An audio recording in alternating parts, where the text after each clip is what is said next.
Hello दोस्तों। तो ये मैं आज हॉस्टल की लिस्ट लेकर आया हूँ। हॉस्टल मैनुअल है आपका बीएचयू का। ये 44 पेज का है। मैं इसको अपने टेलीग्राम चैनल पे अपलोड कर दे रहा हूँ। जिसको जिसको चाहिए वो जाके टेलीग्राम चैनल ज्वाइन करके वहां से डाउनलोड कर लेना, पढ़ लेना इसको सही से, जिनको जिनको पढ़ना होगा। ठीक है, तो मैं इस पे अपलोड कर दे रहा हूँ और उसका लिंक मेरे डिस्क्रिप्शन में है। ठीक है। अपॉइंटमेंट वगैरह, कोऑर्डिनेटर वगैरह क्या है, उनका टेन्योर क्या होता है, इसमें सब कुछ लिखा हुआ है हॉस्टल के बारे में, हर एक इन्फॉर्मेशन। लेकिन मुझे जो आपको बताना है उनका पावर क्या होता है, office of the hostel office वगैरह क्या है, क्लर्क कौन कौन कैसे कैसे उनका क्या क्या वर्क होता है, ब्लॉक सर्वेंट चौकीदार, सब का इसमें लिखा हुआ है। तो आप लोग के लिए ये है नहीं, जो आपके लिए जरूरी है मैं वो लेकर आ रहा हूँ आपके लिए। और आज हम बात करेंगे कि हॉस्टल अलॉटमेंट कब तक होगा। पीजी का भी नहीं हुआ है। ठीक, पीजी का भी हॉस्टल अलॉटमेंट नहीं हुआ है, लेकिन टेम्परेरी अलॉटमेंट हो रहा है, तो मैं आपको बताऊंगा उसके बारे में भी। ये देखिए, ये जरूरी है।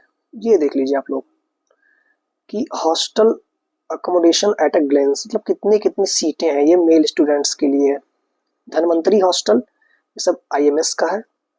कितने इसमें रूम्स हैं यहाँ पे लिखा हुआ है, कितनी कैपेसिटी है, ये कितने बच्चे रह सकते हैं इसमें, कॉमन रूम कितने हैं इसमें, स्टोर रूम कितने हैं, सब लिखा हुआ है। तो इससे तो हमको मतलब है नहीं, हम अपने कैंपस का आते हैं आईएससी एजी। एग्रीकल्चर का एक राधा कृष्ण है। ठीक है, doctor doctor Sarvepalli Radhakrishna hostel. एक बाल गंगाधर तिलक हॉस्टल है।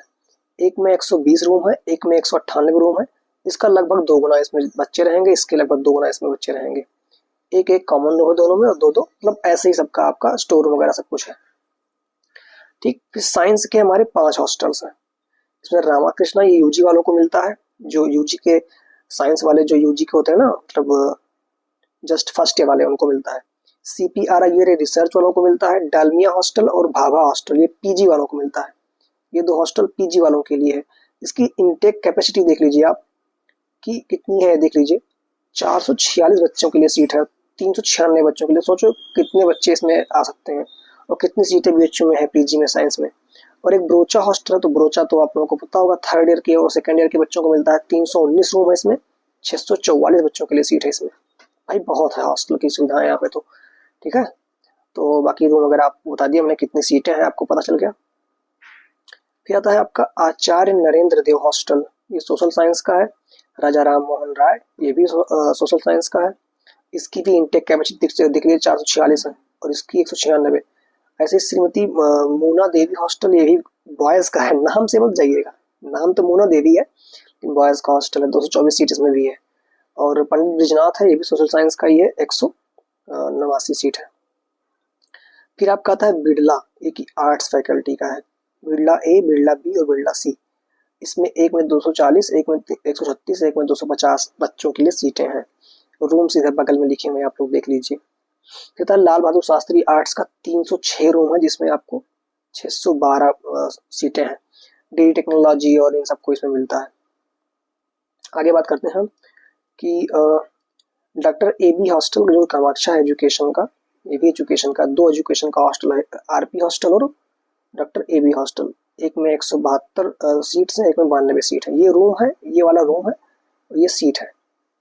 ठीक, आगे बात करें चाणक्य है, जो कि आपका लॉ है, लॉ का हॉस्टल है। डॉक्टर भगवान दास, डॉक्टर बी आर अम्बेडकर और चाणक्य हॉस्टल, ये लॉ का हॉस्टल है। ये इसमें भी इतनी सीटें हैं, आप लोग देख लीजिए। और गुरुटू हॉस्टल कॉमर्स का है, 119 रूम्स हैं, 245 सीटें हैं। इसी कॉमर्स में ही आपको एमबीए वालों को भी मिलता है हॉस्टल। लेकिन ये जो हॉस्टल है गुरुटू, ये वाला, ये अभी क्या है, अंडर कंस्ट्रक्शन है। अंडर कंस्ट्रक्शन है, तो अभी इस साल अलॉट नहीं होगा। पिछले साल भी अलॉट नहीं हुआ था, इस साल भी अलॉटमेंट इसका रुका हुआ है। फिर एक है राम किंकर हॉस्टल, जो कि एफओवीए के लिए है, और 16 है, और उसमें 37 सीट्स है बस। रेवा कोठी हॉस्टल, ये भी 80 पे है, परफॉर्मिंग आर्ट्स के लिए। ये 80 पे है, देखिए लिखा है 80 घाट पे। सोच लीजिए बीएचयू का एक हॉस्टल 80 घाट पे है। ठीक, रुइया हॉस्टल आपका संस्कृत वालों के लिए है, 245 सीटें हैं। भाई बहुत सीटें हैं। सरदार वल्लभ भाई पटेल मल्टी फैकल्टी पीएचडी वालों को मिलता है, ये 152 है। ठीक, सीटें। फिर है मैनेजमेंट हॉस्टल। मैनेजमेंट में आपका 124 सीटें हैं। ऑफिस सी वाली बॉयज हॉस्टल, आरजीएससी वाला आ गया। ठीक है, आरजीएससी के बच्चों के लिए, जो साउथ कैंपस है, Rajiv Gandhi south campus BHU का, ये पड़ता है आपका मिर्जापुर में। ठीक, ये मिर्जापुर में पड़ता है आरजीएससी कैंपस बीएचयू का। आप जब फॉर्म भरे होंगे प्रेफरेंस में तब देखे होंगे। इसमें तो बहुत सीटें हैं भाई, बहुत सीटें हैं, 450 450। जैसे विंध्याचल है, अरावली है, 410 सीट का। हिमगिरी हॉस्टल है जस्सी में, तो ये वहाँ के बच्चों के लिए है। और ये टेम्परेरी अरेंजमेंट है कुछ, जो कि कुछ हॉस्टल्स अंडर कंस्ट्रक्शन भी हैं, नए नए हॉस्टल बन रहे हैं, तो कुछ अंडर कंस्ट्रक्शन है। ठीक है, ये अंडर, जैसे यहाँ पे टिक लगा हुआ है तो ये अंडर कंस्ट्रक्शन है, यहाँ पे सिंगल टिक है, टेम्परेरी अरेंजमेंट है इसमें। फिर आता है गर्ल्स के लिए हॉस्टल। गर्ल्स का हॉस्टल जो है ये तो इतना आईएमएस का है, आईएमएस तो नीट के थ्रू होता है, तो इसको हम स्किप करते हैं, आगे अपना बात करते हैं इधर। हाँ, बीएससी एजी, जो एजी वाले हैं, रानी लक्ष्मीबाई गर्ल्स हॉस्टल मिलता है इनको, इसमें 206 सीटें हैं। ऐसे ही डॉक्टर जेसी बोस गर्ल्स हॉस्टल साइंस का, ये 4 हॉस्टल है साइंस का, 4 नहीं 5 है, 4 नहीं है, साइंस का कितना है 5, 1 2 3 4 5। ऐसे ही बॉयज में 5 था, यहाँ भी 5 है। Gargi girls hostel, SNPG girls hostel, Maitreyi girls hostel, Kundan Devi girls hostel. इसमें से कुछ में पीजी की लड़कियों को मिलता है, कुछ में यूजी को, कुछ में मिक्स मिल जाता है। 195, 106, 140, 140, 288 ऐसे सीटें हैं इसमें। ठीक है, फिर आता है MMB की लड़कियों के लिए हॉस्टल। ठीक है, ये जो कुंदन देवी हॉस्टल है ये आपको मिलता है यूजी वालों को, जो फर्स्ट ईयर में एडमिशन लेते हैं लड़कियां। ज्योति कुंज गर्ल्स हॉस्टल जो हमारा हो, ये MMB का है। ऐसे ही स्वस्ति कुंज गर्ल्स हॉस्टल ये भी MMB का है। कीर्ति कुंज ये भी MMB का है। कुंदन देवी गर्ल्स हॉस्टल ये भी MMB का ही है। पाऊजी हाउस गर्ल्स हॉस्टल ये भी MMB का है। और प्रज्ञा कुंज गर्ल्स हॉस्टल ये भी MMB का है। तो इतने गर्ल्स हॉस्टल MMB के हैं, जिसमें सीटें भी देख लीजिए बहुत अच्छी खासी क्वालिटी में है। मतलब MMB में कहीं ना कहीं ज्यादा गर्ल्स को हॉस्टल मिलता है। 288, 288, 200, 250, 148, 22, 178, मतलब कहीं ना कहीं ये रेशियो है कि यहाँ MMB की गर्ल्स को ज्यादा हॉस्टल मिल जाता है एज कम्पेयर टू FMC, क्योंकि उसमें खाली गर्ल्स रहती हैं और कहीं ना कहीं उसमें हॉस्टल ज्यादा भी है गर्ल्स के लिए। गंगा आप खुद ही देख लीजिए कितने हॉस्टल्स हैं, 1 2 3 4 5, इसमें 6 हॉस्टल्स हैं गर्ल्स के लिए। और उसमें ज्यादा कोर्सेज नहीं है MMB में, सारे कोर्सेज तो है नहीं। फिर आता है आपका गंगा गर्ल्स हॉस्टल त्रिवेणी, फिर यमुना गर्ल्स हॉस्टल त्रिवेणी, ऐसे ही सरस्वती गर्ल्स हॉस्टल त्रिवेणी और गोदावरी गर्ल्स हॉस्टल त्रिवेणी। ऐसे बहुत सारे हॉस्टल्स हैं जो कि बहुत सारी सीटें में। गोमती हॉस्टल 450 सीट का है। कावेरी हॉस्टल, ठीक। फिर आता है RGSC का, जो आपका राजीव गांधी साउथ कैंपस है, उसमें भी बहुत सारी सीटें हैं। ठीक, तो ये रहा आपका हॉस्टल का पूरा मैनेजमेंट की क्या क्या है, कहाँ कहाँ पे है, ये भी ये देख लीजिए। न्यू PG गर्ल्स हॉस्टल, इसमें 642 सीटें हैं। सोचो, 321 मल्टी फैकल्टी, यानी कि सभी फैकल्टीज को इसमें मिलता है। फिर एक PhD हॉस्टल है, new PhD girls hostel multi faculty, 400 seat का। फिर भारतेंदु हरिश्चंद्र है, जो कि 84 सीट ही है उसमें बस। ठीक, और जो फॉरेन स्टूडेंट्स के लिए, यहाँ पे फॉरेनर्स के लिए है, जो अगर कोई हॉस्टल पूरा खाली रहता है तो उसको फॉरेनर के बजाय मतलब मिल जाता है गर्ल्स को। ये हॉस्टल जो इंटरनेशनल गर्ल्स हाउस न्यू है ना, ये बन चुका है, अभी लिखा तो हुआ है अंडर कंस्ट्रक्शन, लेकिन बन चुका है। ऐसे ही ओल्ड इंटरनेशनल बॉयज हॉस्टल ही बन चुका है, क्योंकि ये जो मेरे पास हॉस्टल मैनुअल है पुराना है थोड़ा, लेकिन हाँ सीट्स लगभग उतना ही है अभी सब में। बाकी ये ड्यूज वगैरह, जो फर्नीचर वगैरह आपका अगर तोड़ रहे हैं, कुछ कर रहे हैं, तो उसका फॉर्म वगैरह भरना पड़ता है। ऐसे बहुत सारे फॉर्म अटैच्ड हैं, तो हो सकता है आगे आपको ज़रूरत पड़े तो आप ये हमारे टेलीग्राम चैनल से जाके डाउनलोड कर सकते हैं। ठीक है, बाकी अगर हम बात करते हैं थोड़ा इस पर कि बहुत से बच्चे परेशान हैं भाई कि हॉस्टल अलॉटमेंट अभी नहीं हुआ है। आइए बात करते हैं। तो PG वालों को हॉस्टल अलॉटमेंट हुआ था कि हाँ लास्ट वीक में आ जाएगा, लेकिन नहीं आ पाया। उसका भी रीज़न है क्योंकि पिछली बार स्पॉट राउंड के पहले हॉस्टल अलॉटमेंट हो गया था। ठीक, लेकिन इस बार अभी क्या हुआ कि अलॉटमेंट करने का पूरा प्लान बना, फिर आया कि स्पॉट राउंड की बात करते हैं। क्योंकि जब पहले होता था तो स्पॉट राउंड के जो बच्चे होते थे उनके लिए कुछ सीटें मतलब अलॉटमेंट नहीं होती थी, 10-12 सीटों पे जितनी सीटें होती थी, कुछ सीटों पे अलॉटमेंट नहीं होता था, तो बच्चों को मिल जाता था बाद में सेकंड लिस्ट जारी करके। लेकिन इस बार ये प्लान बना कि स्पॉट राउंड में हो सकता है वो बच्चे, क्योंकि स्पॉट राउंड में री रजिस्ट्रेशन स्टार्ट हो जाता है ना, कि आप फिर से रजिस्ट्रेशन कर सकते हैं। तो री रजिस्ट्रेशन में कहीं ना कहीं दिक्कत होती है कि हो सकता है ज़्यादा मार्क्स वाले बच्चे अप्लाई कर दें तो हॉस्टल नहीं मिलेगा उनको बाद में। इसीलिए स्पॉट राउंड जो सारे खत्म हो जाएंगे, फिर हॉस्टल अलॉटमेंट होगा। उसे खत्म हो चुका है। ये PG का बता रहा हूँ, PG का।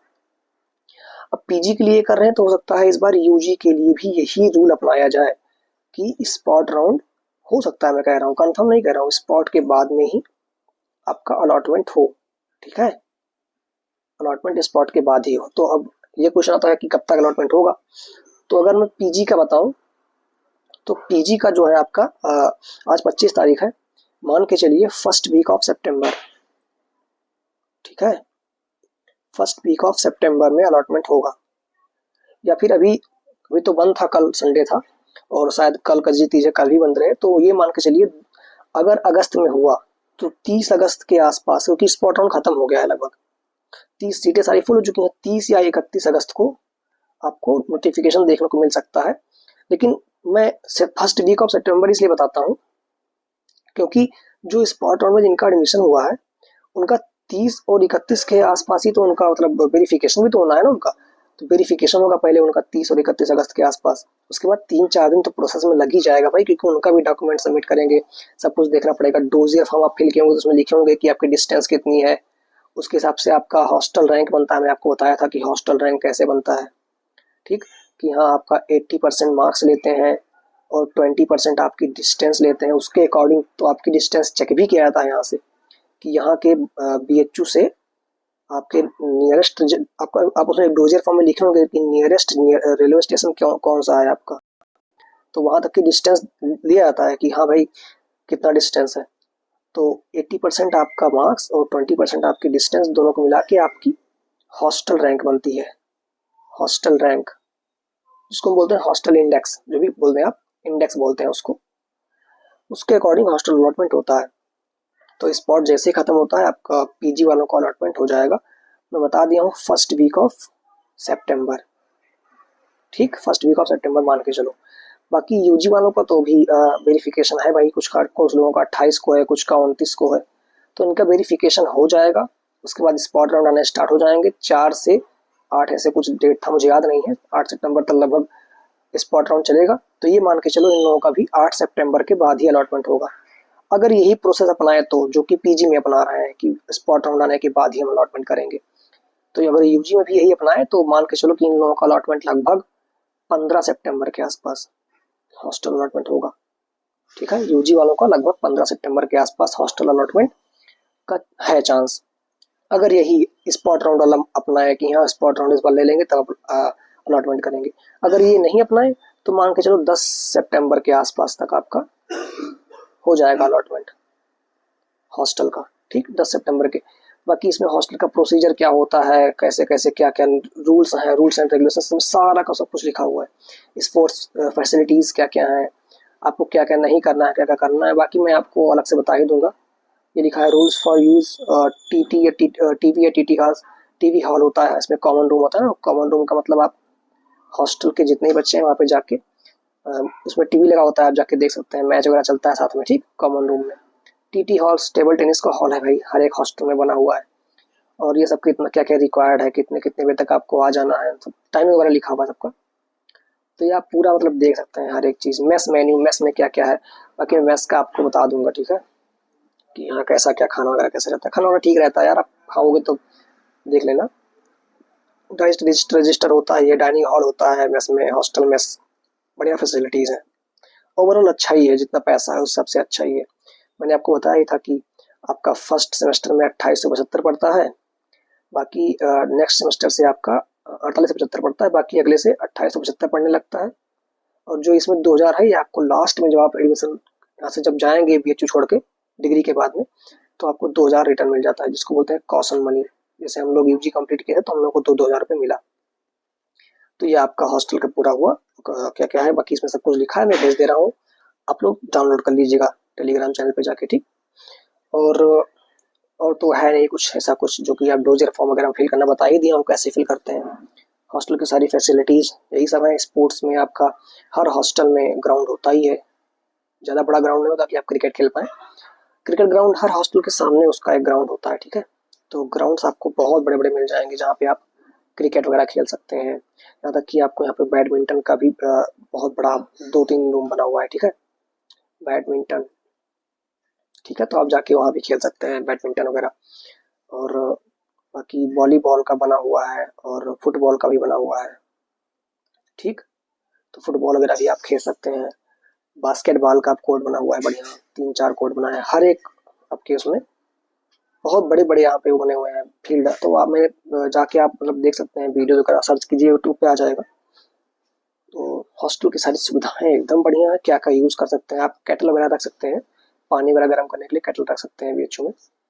तो ये सब रहा कुछ इंफॉर्मेशन, और सीट्स वगैरह कितनी है, और ये आपका थोड़ा बहुत है कि hostel resident found guilty of harbouring unauthorised person, या फिर जो आपका जिसके नाम पे अलॉटमेंट नहीं किसी को रख रहे हैं यहाँ पे अगर, तो 3000 रुपये फाइन वगैरह देना पड़ता है, ठीक है। और अगर दूसरी बार आपको हुआ तो निकाल भी सकते हैं, लेकिन ऐसा कुछ होता नहीं है। आप अपने मतलब वहाँ पे जो हॉस्टल अटेंडेंट होते हैं उनसे बात करें कि हाँ आपके पापा आ रहे हैं, आपके भैया आ रहे हैं, कोई आ रहा है, तो वहाँ पे आपको रख सकते हैं, कोई दिक्कत नहीं है, ठीक। और अटेंडेंस वगैरह है, कभी कभी अटेंडेंस होती है, हमेशा नहीं होती है, बिल्कुल डरिएगा मत। इसमें जो भी रूल्स एंड रेगुलेशंस लिखे हुए हैं सारे रूल्स अप्लाई नहीं होते हैं, ठीक है। बाकी आप लोग आएंगे तो खुद ही जान जाएगा क्या है, ठीक ठाक है। मतलब ऐसा भी नहीं है कि हाँ एकदम आपको खुली छूट मिल जाएगी, होते हैं भाई गार्ड्स वगैरह रहेंगे, ऐसा नहीं है कि आप एकदम जो भी मन का है वो करें, ऐसा नहीं कर पाएंगे। चलिए फिर मिलते हैं आपसे फिर नेक्स्ट वीडियो में। बाकी कोई आपकी क्वेरी हो तो आप पूछ सकते हैं, ठीक। हाँ, आपको टेम्प्रेरी अलॉटमेंट के बारे में हम बता दें कि टेम्प्रेरी अलॉटमेंट जो पीजी वाले बच्चे हैं वो करवा सकते हैं, मतलब आके यहाँ पढ़ सकते हैं। टेम्प्रेरी अलॉटमेंट आप अपने डिपार्टमेंट में जाके जाके वहाँ बात कर सकते हैं टेम्प्रेरी अलॉटमेंट के लिए, और एक फॉर्म भराएंगे वो फॉर्म भर के आप टेम्प्रेरी अलॉटमेंट, कुछ पैसे भी लेते हैं टेम्प्रेरी अलॉटमेंट के लिए, लेकिन जो आउटसाइड आपको मतलब रूम का खर्चा पड़ेगा उससे काफ़ी कम होता है, ठीक है। तो आपके अपने खुद जो जिस डिपार्टमेंट में आप पीजी में एडमिशन लिए हो वहाँ पे जाके आप डिपार्टमेंट में, और एक फॉर्म भरना पड़ेगा आपको। तो आपको टेम्प्रेरी अलॉटमेंट मतलब क्या होता है कि जब तक आपकी क्लासेस, आप देखो 11 से ही क्लासेस स्टार्ट हो गई हैं पीजी वालों की, तो जब तक आपकी क्लासेस चल रही हैं आप यहाँ पे आके हॉस्टल में रह सकते हैं, जब तक कि हॉस्टल अलॉटमेंट नहीं होता है। अगर मान लीजिए हॉस्टल अलॉटमेंट आपको अगर मान लीजिए हॉस्टल नहीं मिला मान लीजिए आपको हॉस्टल, तो आपका टेम्प्रेरी अलॉटमेंट कैंसिल हो जाएगा, मतलब आप वहाँ से हट जाएंगे। लेकिन अगर आप टेम्प्रेरी अलॉटमेंट पहले ही करवा लिए हैं अपने डिपार्टमेंट के फॉर्म वगैरह भर के, और आपको हॉस्टल मिल जा रहा है, तो आपको वहीं परमानेंट अलॉटमेंट हो जाएगा, ट्रांसफर होकर परमानेंट हो जाएगा वही, ठीक है। तो आप टेम्प्रेरी अलॉटमेंट करवा के हॉस्टल रह सकते हैं अपने डिस्पेक्टिव डिपार्टमेंट में। जैसे साइंस वालों को मान लो भाभा में मतलब मिलना है, भाभा हॉस्टल, तो टेम्प्रेरी अलॉटमेंट के थ्रू भाभा में पहले ही जाके रह सकते हैं। उसका अलग से चार्ज पड़ता है, कम चार्ज पड़ता है, उतना नहीं पड़ता जितना आपको बाहर खर्चा करना पड़ेगा।